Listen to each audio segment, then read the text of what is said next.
नमस्कार विद्यार्थी मित्रांनो, आज आपण इयत्ता 5वीच्या मराठी या पाठ्यपुस्तकातील पाठ क्रमांक 9 जनाई या पाठाबद्दल माहिती पाहणार आहोत। विद्यार्थी मित्रांनो, या पाठाचे लेखक शंकर पाटील यांनी अस्सल ग्रामीण बोलीभाषेत अतिशय सुंदर वर्णन या पाठात केले आहे। चला तर मग प्रत्यक्ष पाठात काय सांगितले आहे ते आपण पाहूया। दुपारची मोठ थांबली तशी जनाई उसाच्या फडातून बाहेर आली। पाण्याची दारं मोडून कंबर धरली होती। पाल्यानं कापलेलं अंग सारं भगभगत होतं। केव्हा घरात जाऊन पडीन असं तिला झालं होतं, पण थेट वस्तीवर न जाता वाट वाकडी करून ती शेंगाच्या वावरात शिरली। आज सोमवार, 2 वेल उपटून घ्यावेत, पोरंही 4 शेंगा खातील आणि आपल्याही पोटाला जरा आधार होईल म्हणून लगालगा ती शेंगाच्या वावरात आली नी भुल्ल्यागत बघत उभी राहिली। गॅस बत्तीच्या प्रकाशात हिरवागार शालू झागमाग करावा तसं ते वावर चमकत होतं। वर ऊन असलं तरी खाली गार वाटत होतं। शेंगांना आलेली पिवळी फुलं वेलबुट्टीगत दिसत होती। हिरव्या पिवळ्या रेशमी धाग्यांचा एक रुमालच खाली विणला होता। रात्रंदिवस घाम गाळून आपल्या हातांनी काढलेल्या त्या काशिंद्याकडे बघत जनाई थोडा वेळ उभी राहिली आणि एकाएकी एक विमान चालल्याचा आवाज कानावर येऊ लागला। भर दुपारची वेळ आणि रो रो रो करून आवाज कानावर येऊ लागला। अगं बाई, विमान म्हणून तिनं वर बघितलं, पण वर काहीच नव्हतं। नुसतं कोरडं आभाळ पसरलं होतं। निळभोर आभाळ, चिटपाखरूसुद्धा नव्हतं आणि रो रो रो असा आवाज तेवढा कानावर येत होता। कुठून आवाज येतोय हे कळेना आणि झेंडू फुटल्यागत झाला। उभं राहायला नको म्हणून गडबडीनं वेल उपटायला खाली वाकली आणि विमान समोरून अंगावर आल्याचा भास झाला।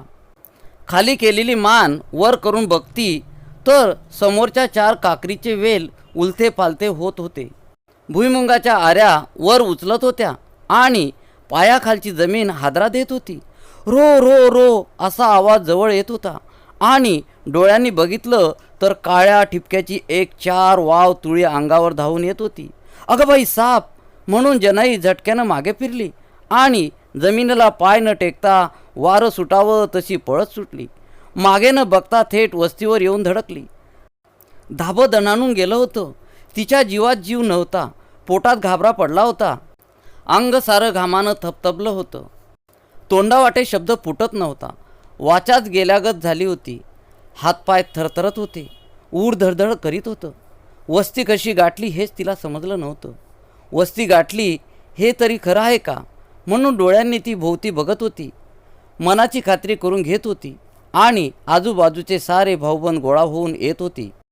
बघता बघता सारी वस्ती गोळा होऊन आली। कालवा उडाला। काय झालं आहे म्हणून पोरं पदराला धरून विचारू लागली। जमा झालेली सारी माणसं तोंडाकडे बघत राहिली। आता काय सांगायचं? ऊर अजून धडधडत होता। कानातला आवाज जात नव्हता। काही बोलण्याचं सुधरत नव्हतं आणि कसं सांगायचं? तोवर चुलत सासराही उठून आला आणि विचारू लागला, काय झालं जना? उन्हाची अशी आरडत पळत का आलीस? धाप लागलेलं ऊर तिला धड बोलू देत नव्हता। घडला प्रसंग कसाबसा तिने वर्णन केला आणि लोकांच्या तोंडाकडे बघत ती गप्पच बसून राहिली। ते ऐकून सारी वस्ती भ्याल्यागत झाली। भ्याचं पडलं, आपल्या रानात एक भुजंग आहे, 15-20 एकर रानात हिंडतोय असं आपल्या वाडवडिलांकडून भाऊबंदांनीही ऐकलं होतं। एकूण सगळ्यांना माहीत होतं, पण गेल्या 10 वर्षात त्याचं नाव कधी निघालं नव्हतं। कधी कुणाची गाठभेट नव्हती। एकदा दोनदा त्याची कात तेवढी रानात आढळली होती। त्यावर त्याचा कधी दूम नव्हता। कैक वर्ष त्याचा विसर पडल्यागत झाला होता। त्यावर आज जनाईला दर्शन दिलं होतं। वस्ती सारी चपापल्यागत झाली होती। जनाईच्या पोटात तर खड्डाच पडला। गोळा झालेली भाऊबंद निघून गेले आणि ऐकलेला आवाज कानात घुमू लागला। एक विमानसारखं फिरत राहिलं तरीही घरात बसून भागणार नव्हतं। जीवाचा धडा करून जनाई शेतावर जात राहिली। एक दिवस तो समोर येऊन ठाकल्यावर मात्र तिने त्यालाच बजावलं, का बाबा, आमची पाठ घेतलीयस? कशापायी भ्या दावाया लागलायस? आमच्या रानात वस्तीला राहिलायस तर आमची राखण करशील का भ्या धावशील? तूच राखण करायला पाहिजेस. कसं काय चाललंय ते बघतोस नवं? कशा तऱ्हेने दिवस कंटाळा लागलोय हे काय तुला माहीत नाही आहे? बाबा, लय जीव वैतागलाय माझा. वस्तीला हैस आमच्या, लय नाही थोडी तरी तुला कळवळा याया पाहिजे. कुणाचं पाठबळ आहे का सांग बघू आम्हाला. माझ्याशिवाय कोण पुढं होऊन करणार आहे का आमच्या घरात? मग बाई माणसाला इनाकारणी त्रास देणं हे तुझं काम नाही. माझ्या वाटेला तू जाऊ नयेस. ह्याच्या परास काय तुला मी जास्त सांगत नाही. सांगायचं ते तुला सगळं सांगितलं. आता निवांत जरा झाडाखाली बसून भाकरी खातो. तवर आपला कुठंतरी गपगार निघून जा कसा. माझी भाकरी खाऊन झाली म्हणजे मी जुंधळा कापायला लागणार बघ. असं बसून कसं भागल? दिवस बुडस्तवर मला सगळं रान मोकळं करायला पाहिजे. हे बघ, आता शेवटचं तुला हात जोडतोय. मी मरायलाच आलोय. काय करायचं तू ठरव. खाऊ मी भाकर आता? परवानगी घेतल्यागत करून जनाई तिथनं हल्ली. बांधाच्या एका झाडाखाली सावलीत येऊन बसली. फडक्यातली भाकरी काढून हातावर घेतली आणि रानाकडे बघत निवांत घास मोडू लागली. तिथं 2 घटका बसून तिनं सावचित्तानं जेवण केलं. दोन्ही भाकरी तेवढ्या पोटात घातल्या. संग आणलेलं तांब्यावर पाणी प्याली.